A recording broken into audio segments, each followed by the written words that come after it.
It's January 20th, 2025, and President Donald Trump decides, you know what? We don't want to be a part of the World Health Organization anymore. Withdrawing from What is this one? Withdrawing from the World Health Organization, sir. Ooh, that's a big one. Basically citing the disapproval of the amount of revenue and money we've been providing to the organization over the last few years, and comparing itself in particular to China. China with 1.4 billion people. We have 350. We have, nobody knows what we have because so many people came in illegally. But let's say we have 325. They had 1.4 billion. They were paying 39 million. We were paying 500 million. It seemed a little unfair to me. So what is this about? And what effects will it have on the world? And how could it potentially be affecting us as a pharmacy profession?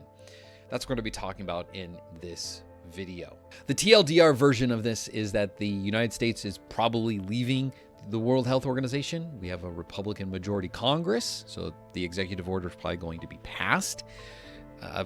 The long-term effects could be a decreased effort and response to global pandemics that may happen in the future, the slower eradication of global diseases, and ultimately less influence from the United States on the entire world to better promote health for all. So what the heck is this? What is this all about? And why is Donald J. Trump, our president, withdrawing from this? So what is happening? Well, at a very fundamental level, I think what we are witnessing is a deglobalization policy being enacted by our president.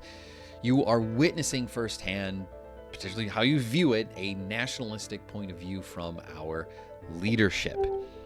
And I'm no expert on these things. I would highly recommend Peter Zion and Applebaum. These are two experts on the field of global matters that I think are very smart and have good things to say about the matter. What I've learned from these two people is that essentially the United States of America has been stepping back slowly but surely away from being the world leader in terms of globalization, keeping international trade safe so that all nations can benefit from each other. And as we step away from this role, we are going to be witnessing a huge amount of impact on our economy, our probably well-being, and our position in the world, for good or ill. Who knows? From a pharmacist perspective, I can tell you that I am highly concerned about the future of our health, because over half of all of our medicines are not made in the United States. We rely on foreign partners, yes, including China, Trump's number one rival as it seems, to keep our nation happy and healthy. Trump cited in his talk that one of the main motivators is the financial burden on the United States in order to pay the WHO. If you're curious, recently, the United States contributions make around 18-20% of their annual budget, which is around $2 to $3 billion, I believe. Look, these are all relative numbers, and the amount of how much we've given WHO varies. And I also think that the WHO is not a perfect organization. This is a chance for me to get political, and I'm trying my best not to be. But it's not a perfect group. No organization is. I mean, just a few years ago, they had this very horrible sexual abuse scandal in Congo. I think this is around 2018. There's definitely a mismanagement of funds. I think their response to the COVID pandemic is also something to highlight here. So rather than getting into too much of the details, I do think that the World Health Organization has overall had a net positive on humankind. My big example to prove this point is to say, remember smallpox? Remember polio? Remember cholera? How about rubella?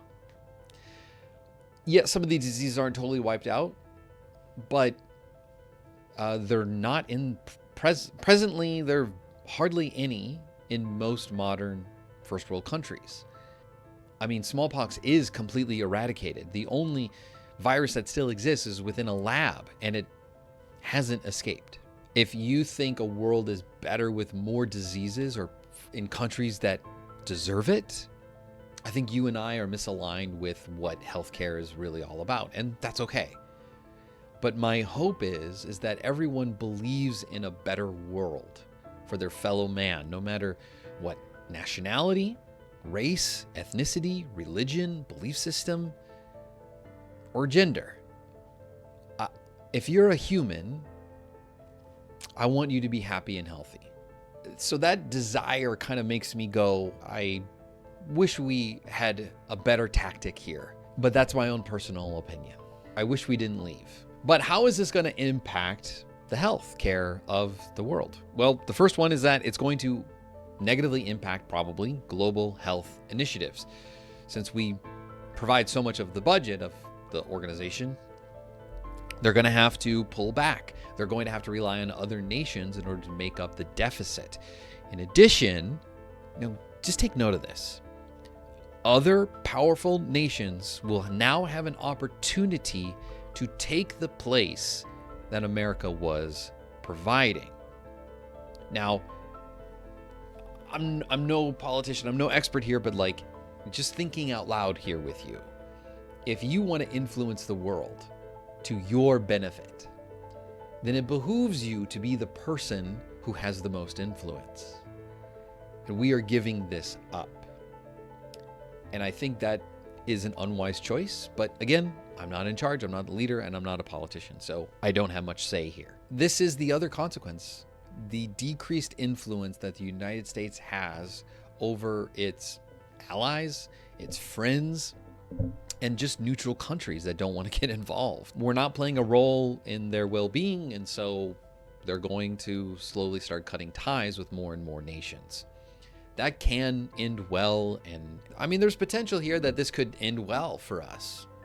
Who knows what tomorrow holds? However, if we use history as a prose to help us understand better tomorrow, I think we should remember how World War II went for most of the world. We took an isolationist approach in the beginning and allowed things to get worse and worse for others. Eventually, it involved us in the war, and we know how things turned out.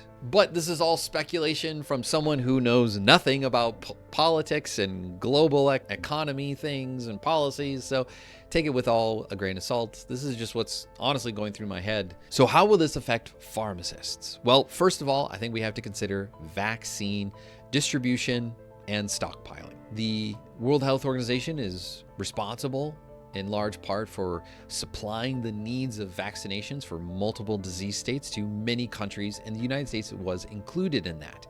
They were integral part of our process for helping us battle the COVID pandemic. The WHO also facilitates a lot of global supply pharmaceutical chains, and the supply chain for medicine is, I believe it should be one of our top priorities as a profession. Now is the time for our group to take the reins of something that has been largely outside of our control, because it's up to pharmaceutical companies really to provide what they can provide. Pharmacists don't have much of a voice there. And we are seeing more and more shortages across the board. The less we stay involved in global politics, the more likely it is that we will not even have a supply for certain medicines, life-saving medicines. Okay, I'm not talking about like, erectile dysfunction drugs. Okay, I'm talking EpiPen. I'm talking IV bags, life-saving stuff. And finally, I think this also creates an opportunity for potential counterfeit medications. You see, the WHO is involved with ensuring the quality of medicine across the board.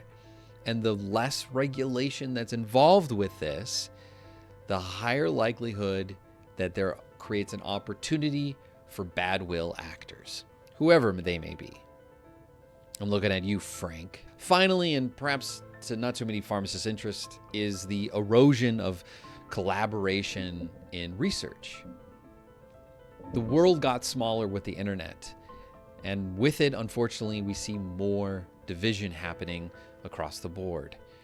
As relations break down country to country, we will not be sharing our research as readily as we once were. What do we do about this?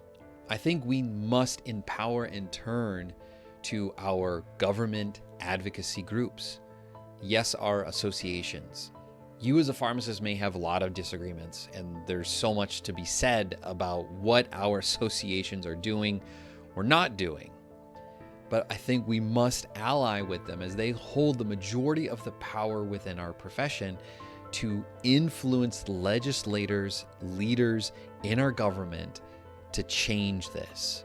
Or at least, maybe not change, but be prepared for the consequences. Because that's my greatest fear moving forward for not just me or my own personal well-being, but like my children and my children's children. A world where diseases return or run rampant without some regulatory body fighting it is tough. And I know that's not what is really happening. Of course, we have the FDA and the CDC, and we have all these organizations. But at the heart of this issue is trust. The people have lost trust in institutions, government, healthcare, emergency services, the banking system. This is worth fighting for. Because if we don't have trust, then we cannot have a functioning society. Thank you for listening to my weird TED Talk. I am sorely underinformed about so many of these issues, but I wanted to put this together quickly to address what is coming for our profession. Yes, it presents a lot of problems, but I also believe that it presents a ton of opportunity. With shift and changes in leaders in government presents us as a profession to get more unified about what we are all about. And I think what we're about is helping people. So let's support our associations. Let's get behind what policies, procedures they're recommending, or at least contributing to make them better. I'd be curious to know what you think about this situation, whether you think the WHO is bad or good, whether you think we should step away from it or not, and ultimately even what the consequences of this could be, because I'm sure there's 10 other things that I haven't even considered in this video. Thanks for watching, and until I see you in the next one, stay curious and take care.